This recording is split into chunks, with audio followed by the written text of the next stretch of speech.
sa garahe ni Romano Works. Ayan, si Alex, si Pril, si Pips, or si Tatay. And si nanay pa nakahanap. Komisyon yan, Gismil. sa kalahati agad. Mayan ito. So, ito yung bagong shock natin, guys. Yan, bagay na bagay sa dito. Mamaya, picturean natin. Ang ingay na naman ni Alex eh. Pasensya na kayo guys ha. Para mabili ko na yung mags. Para mabili ko na yung mags ko tayo. Mga ito. So, ito pala yung gulong natin. Ayun, tignan nyo naman, puro pa ako. Isa. Kahit ngayon, magpalit na tayo eh. Isa. Dalawa. Tatlo. So, hindi ko na tinatanggal yan. Para dyan na lang yun. Naka-design.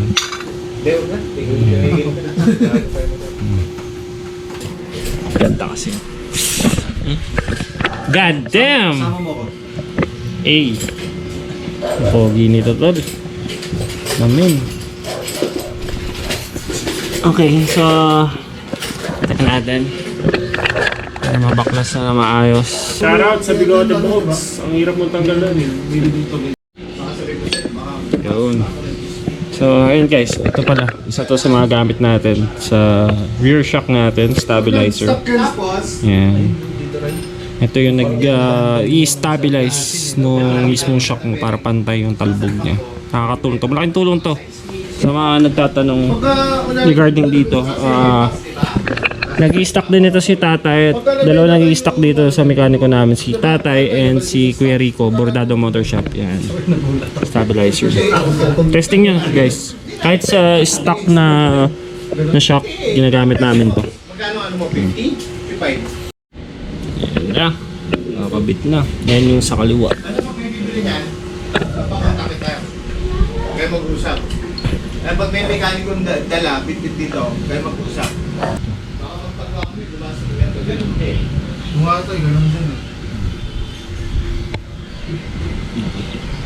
Timplahang matindi na naman to mga tol. Gusto mo, bawi. Parang bibili. So ito din pala yung ano natin, dating shock. So subok na rin to, magandang klase din to.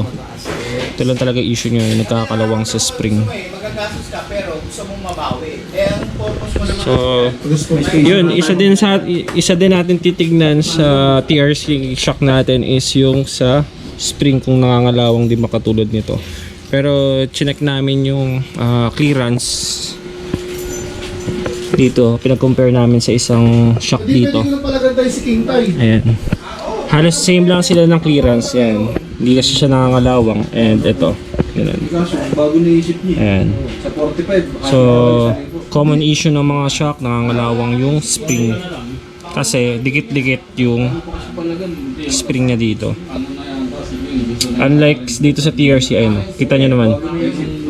Malawak yung clearance. Pag malawak clearance mo, iwas sa kalawang.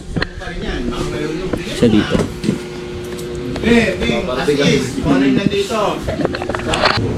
Tapos si Tatay ang tutuono nito. Titignan natin. Pagkatapos nito, akit tayo sa Pinalakan Tabig. Diyan sa bundok. Para ma-testing natin.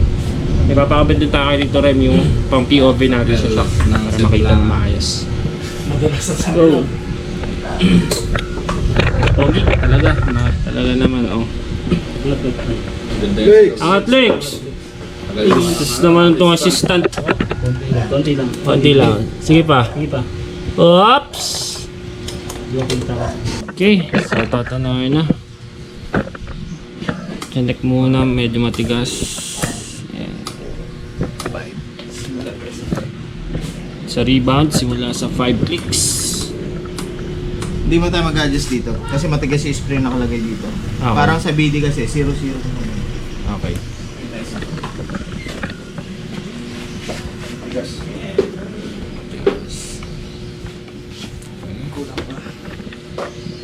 8 6 7 8 8. Katulad ng dati sa akin. 6 7 8 Alright. Yun. Yun. Yan. Bagay na bagay sa stabilizer, no? Sa preload. Preload. So 0-0 sa preload, 8 clicks dito sa rebound. Sa compression na ewan ko anong gagawin tatay. Hindi, sa compression di yan. Naka-standard lang. Standard na lang, hindi natin Oo, gagalaw. Hindi natin gagalaw. Okay. Kasi nagagalaw sa rebound. Pag... Asan yun? Siyempre titignan pa rin natin kung sabay ba ang Para sure na Baba. hindi. Try mo. Baba mo yung center stand. Kita nyo, masabay ha.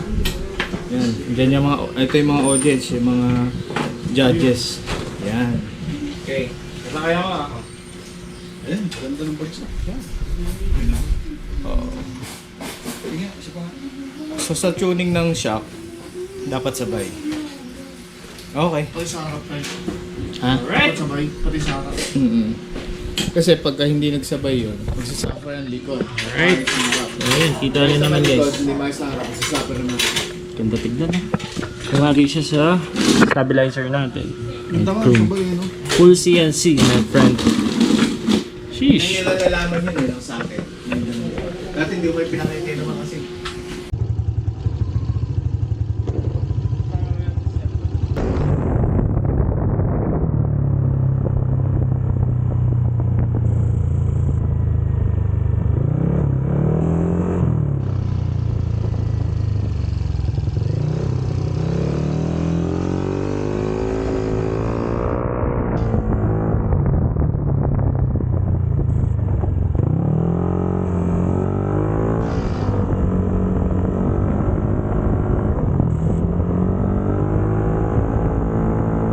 So ayun, tetestingin na natin tong shock natin. And nakuha na natin yung gusto natin POV. Ayan. Thank you. Shoutout kay Brad. Okay. Bye. Hindi ba ako plat? Hindi naman oh. Wala ka dyan, Lex. Okay, so punta tayo saglit ng Shera. And testingin natin tong shock para makita na natin yung play talaga nito. Performance look, performance check pala. Thank you kay Tatay Romano. Always on call. Laging nandyan para sa ating sakit sa motor. Ops, basa. Yun, so tawag dito, ayusin na lang din natin yung hangin natin para mas smooth yung review natin, shock na to. Alright, so ang hinahangin ko sa akin sa timbang kong 62 kilograms, ang hinahangin ko sa likod ko is 23 PSI, sa harap is 21, so yan, uneven. So 23 sa likod. Hindi kasi ayos yung hangin nito guys eh, kaya kailangan ulit natin siyang hanginan. Alright. Alright, 23 PSI. Ang sarap is 21 PSI. So may sira yung barbula nung ano ko eh, kaya minsan nagbabawas to eh. Ayan, kasi sabi ko sa inyo nagbabawas. Sira kasi yung barbula nito pag naiipit, kaya kailangan ko siya sundin pa. Ayan, okay na yan. Yo, what up? Ayan, so dito tayo ngayon sa Marilaki. So kung kanina yung takbo natin 40 to 50 km 50 kph, okay yung play nya. So dito natin masusubukan ngayon to sa high speed cornering. Yan, semi high speed cornering kasi hindi naman ako mabilis kumurbada dito eh. Sakto lang. Saan muna tayo konti. Let's go.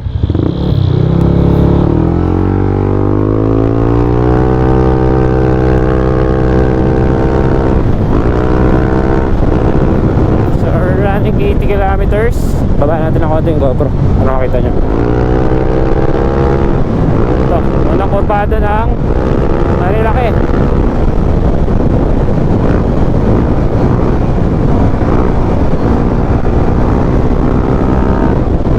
Alright, smooth, very smooth my friend. Second curve. Siyempre, minor tayo dito. Ito na, sa matagtag na part, man.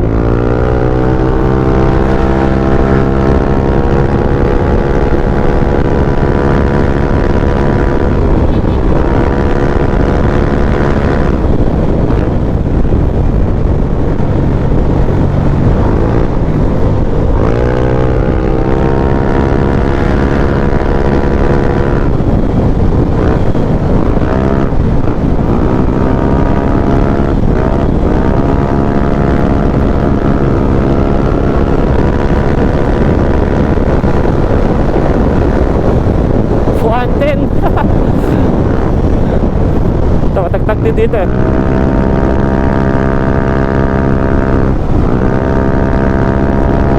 Thanking Lords! Yan, tumatakbo tayo ng 100. Tapos mga 80-90 sa Corpada. Ganda ng play, men. Ang sarap, mamin. Oops, may buhangin ni X. Kapartigan lang natin ang konti ito. Yan, ito yung mga Corpada. Tapos check natin mamaya dyan sa garden kung kamusta ba. Okay na.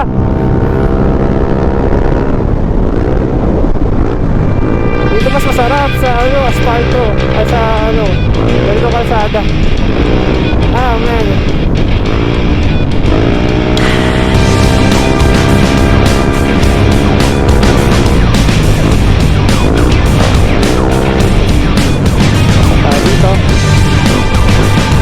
Hindi ako marunong magmalalaki, guys. Isang baga rin ako pinakakaakyat eh.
Man,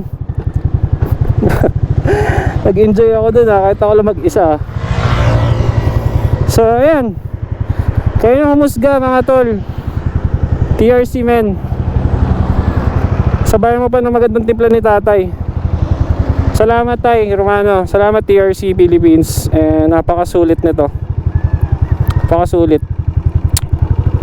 So itong ano na to, na model nito is yung iTech. Yan. May variant pa na kulay itim. Grabe, sarap. Ay, hindi ko na-off yung ano. So, ayan. Sige. Bali, baka magpapitik muna ako ng konti, guys. Papitik lang tayo doon. Yes, sir. Sarap. Kapit pa ng gulong natin.